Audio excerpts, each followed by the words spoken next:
Well, since I've now pretty much accepted that one of the major experiences of my life is to do what I feel like doing when I feel like doing it, I'm going to do something that I don't know how many people will be interested in this. I hope a few will be.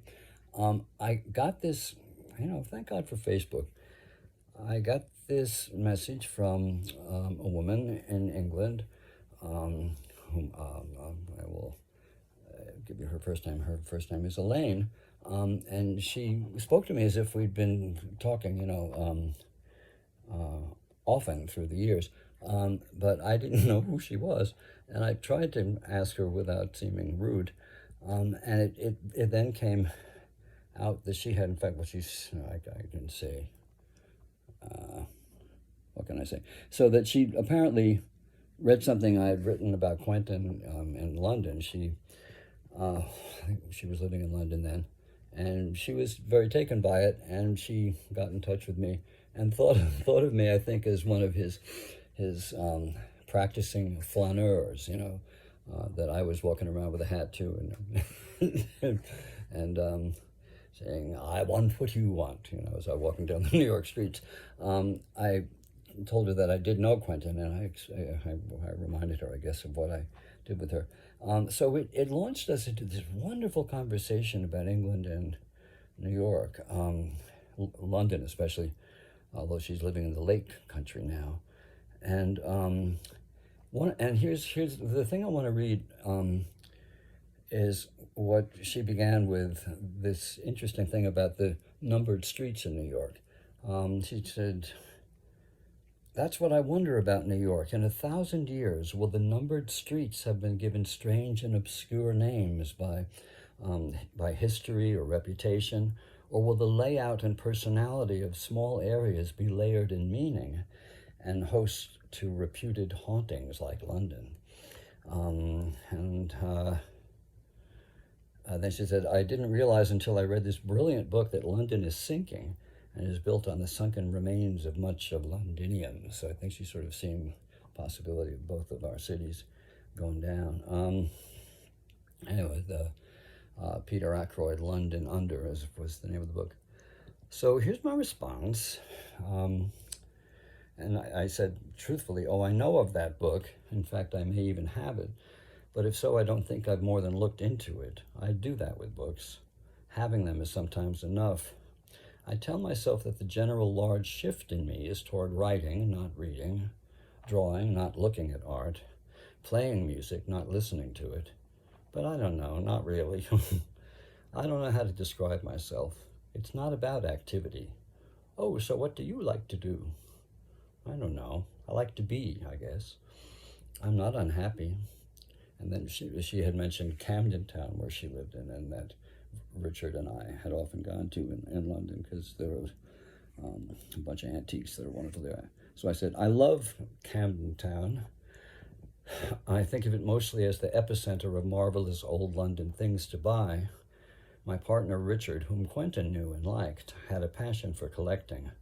And Alfie's, that was the name of the Camden Town antiques place we returned to again and again. It was a lovely time. It feels distant to me now.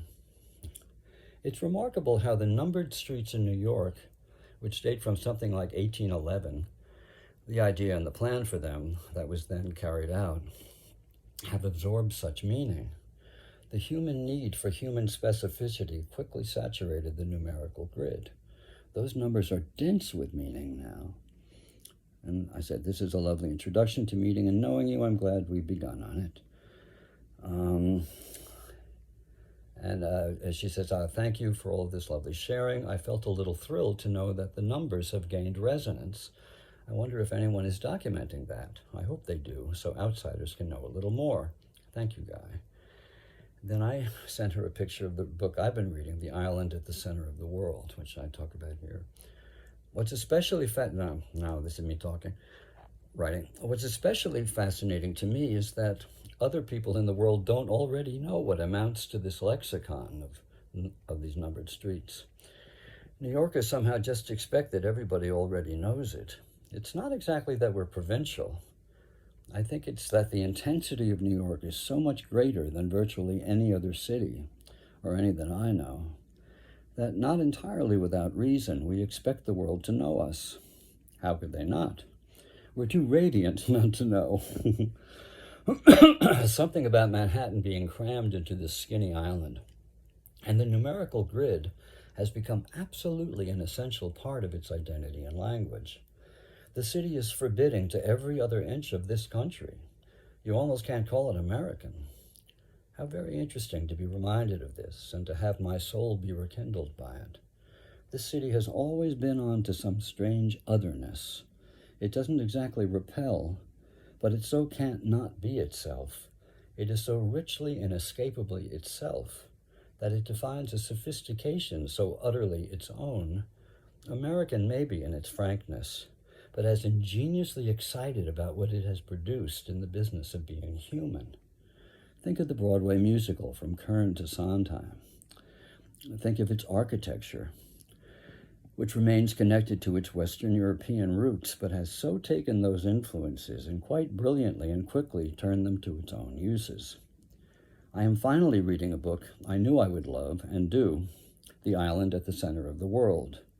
Oh my fucking God, does it ever make me praise whatever powers there be that the Dutch, not the English, founded this city. The meshed cultures of the Netherlands, its phenomenally open, I suppose what we call enlightened, embrace of human individual freedom, the mix of cultures which it brought in merely because it needed workers and took whoever they could drag on board, blacks, Jews, every brand of European, with all the singular goal of making money. No Puritans, no followers of Roger Williams. It was a hard-working, common-sense, effective, collective society of very diverse people who, in order to succeed, embraced the laissez-faire, practical, get-it-done approach of the Dutch. When the English took over in 1664, the success of heterogeneous experiment was such that its MO and government was pretty much left to continue as they found it. But that doesn't do justice to the magic.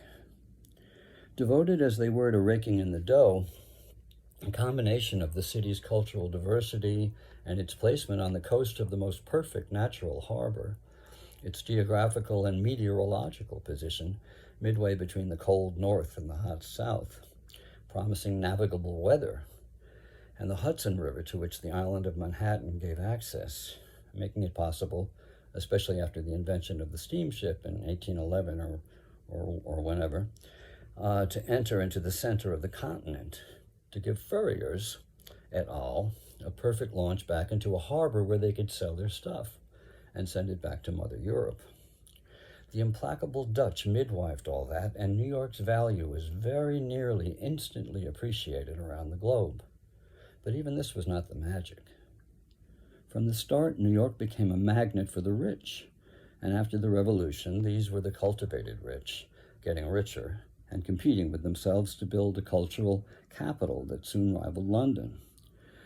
With incredible alacrity, what became globally regarded as among the finest cultural institutions in the world, museums, theaters, libraries, hospitals, universities, you name it, plus the influence of some of the richest families in the world in the shape of their mansions and public amenities, well, the place couldn't miss.